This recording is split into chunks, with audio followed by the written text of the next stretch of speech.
morning, boys and girls, and welcome to Kids Church this morning. It's been a few weeks since I've seen you, so it's so awesome to see you again. We're going to go right into worship, but before we do, we have to warm up. So we need everybody up on their feet. Come on, I know you're tired. Let's go. Here's what we're going to do. We're going to do an arm workout, an arm warm-up. Here's how we do it. We're going to take one arm, pick any arm you want to start, and we're going to go up like this and then down again 5 times. We'll switch arms and we'll do 2 arms together 5 times as fast as we can. You think you can do it? All right, let's get ready. 1, 2, 3. So 5 times. 2, 3, 4, 5. Switch arms. 1, 2, 3. Faster. 4, 5. Both arms. 1, 2, 3, 4, 5. Okay, my arms are all ready to worship God. Let's worship God together.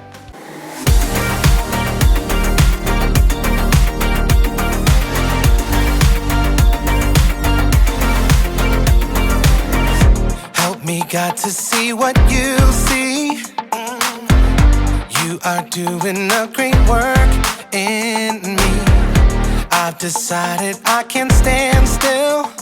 No, you have given me purpose. All my heart is yours. All my life is yours. I will move for you, for you. All my heart is yours. All my life is yours. I will make a move for you. Make a move for you. Make a move, make a move.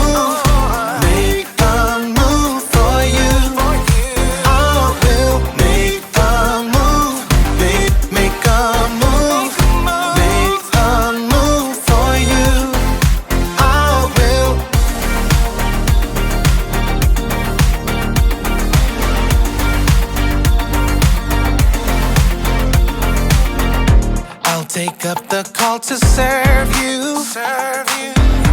You have given me a job to do.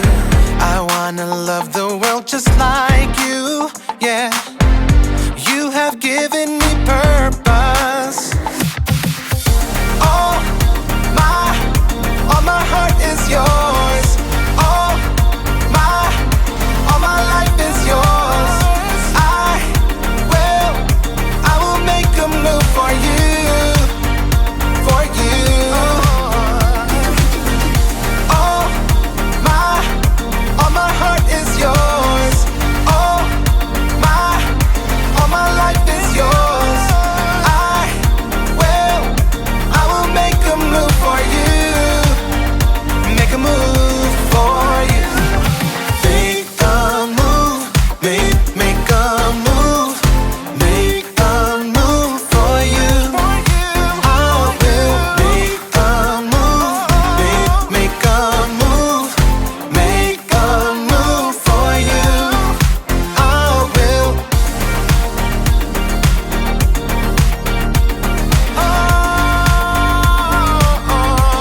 Make a move.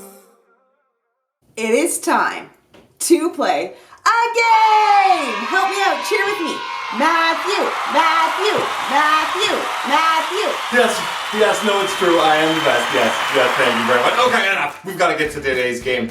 Ladies and gentlemen, the great thing about today's game is that you can play it at home with 3 very simple things. All you need is a kitchen tray, a rolling pin, and a towel. If you've got that, you can play this game at home. Here's how it works. I put the towel down, I put the rolling pin in the middle, and the tray goes on top. And all of a sudden, I've got my very own, what do you call these things? A lever, a pulley, there's a name for it. I've got this thing. What we are gonna do is try and figure out which object out of 2 objects is heavier. So for starters, for example, we've got a banana and we've got a wallet, my wallet to be exact. Not a lot of money in it, you know how the times are. Which one do you think is gonna pull the tray towards the bottom? Let's find out. The wallet! Okay, seems like I've got more money than maybe the banana does. That's all there is to it. Ready to play the game? Here we go. Round 1. we've got a lovely children's book and a lovely baby toy. Which one do you think is heavier? This one? This one? Let's find out. Putting them both on the tray in 3, 2, 1. Ah, the baby toy! Yeah, there's a lot of mass. That was an easy one. It's about to get a lot harder though. Round 2, to test your creative skills, some bricks. And to test your hygiene skills, some toothpaste. Which one do you think is heavier? Here we go. Putting them down, letting go in 3, 2, 1. Ah, it was the toothpaste. Did not see that coming with the toothpaste. I thought the bricks were gonna be heavier.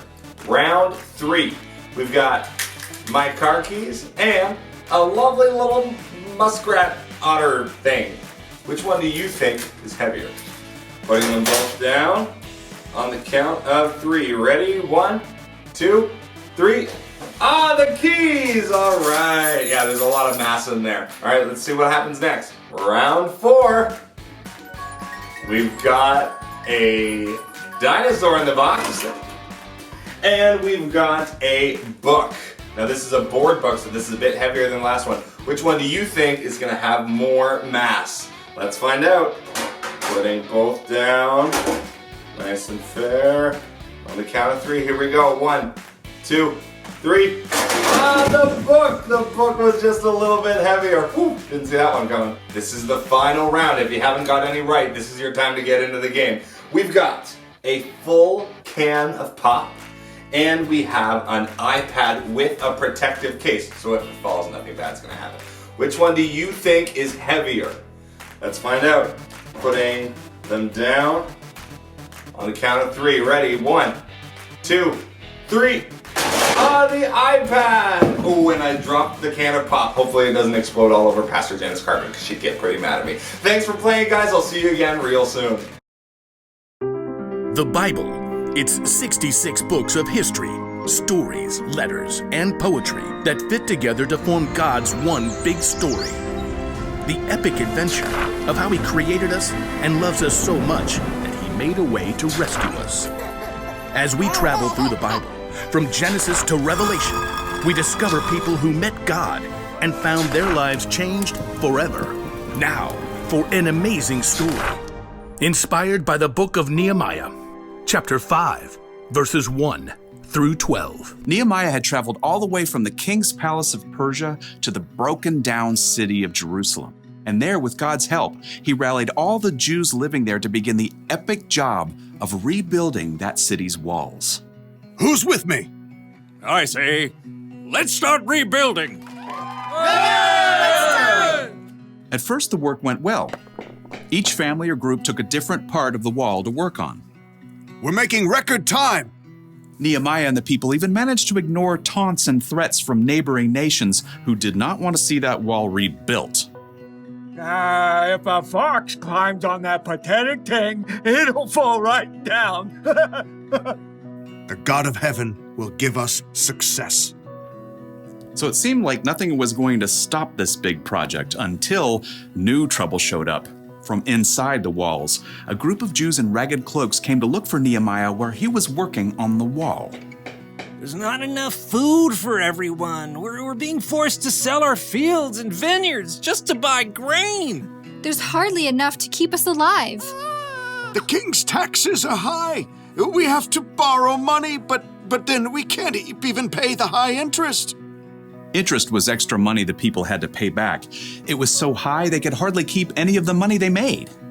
Who's making you do this? Other Jews, our own relatives. We even had to send our children to work for them as slaves. We have nothing left. Please help us. This is not right. It's not right at all. I'll take care of it. Nehemiah was so angry that he didn't trust himself to act in the moment. Instead, he thought it over for a time. God, what do I do about this? His own people were mistreating those who had less. Nehemiah took this so seriously, he stopped work on the wall to call together the Jewish nobles and officials. What's this all about? Better be good. Making us lose all this work time. It's not good. It's bad. You're charging your own people interest. It's not like it's that much. I mean, we can't loan money for free, right? Do you have to ask me this? Think about it. Many Jewish people were sold as slaves to other nations, and we had to buy them back and bring them home. Now, you're charging so much interest, they are forced to become slaves again. Oh. No one could argue with Nehemiah. They listened quietly to his next words. What you're doing is not right. We have to show respect for God. Look, I am lending money and grain to the people who need it, and so are my relatives, but we aren't charging any interest. So, what should we do now? If you've taken anything in payment, give it back. Fields, vineyards, olive groves, houses, give it all back. Even the interest that you've charged, do it now. God moved in the hearts of the people because instead of arguing, they agreed. We'll give it back. We won't make them give us anything else. We'll do just as you say. Very good. Nehemiah sent for the priests so that the nobles and officials could make this promise before God. You must keep this promise, or God will deal with you. Amen. Immediately, the officials did as they said. Here are the papers. The vineyard is yours again. Oh, thank you. I've been working years to get it ready for a good harvest. I took too much. This is yours. This means my son can come home now. So once the nobles and officials made everything right, work on the wall began again, faster and stronger than before, now that everyone had what they needed. And Nehemiah continued to show his people how to treat each other, even though King Artaxerxes had appointed him governor. You know, all the other governors made the people pay them silver and give them lots of food and stuff, even land. That's too heavy a load to put on the people. Instead, Nehemiah dedicated himself to working on the wall. In fact, he even invited 150 people to eat food at his own table. Throughout his life, he always looked for ways to treat people fairly and make things right.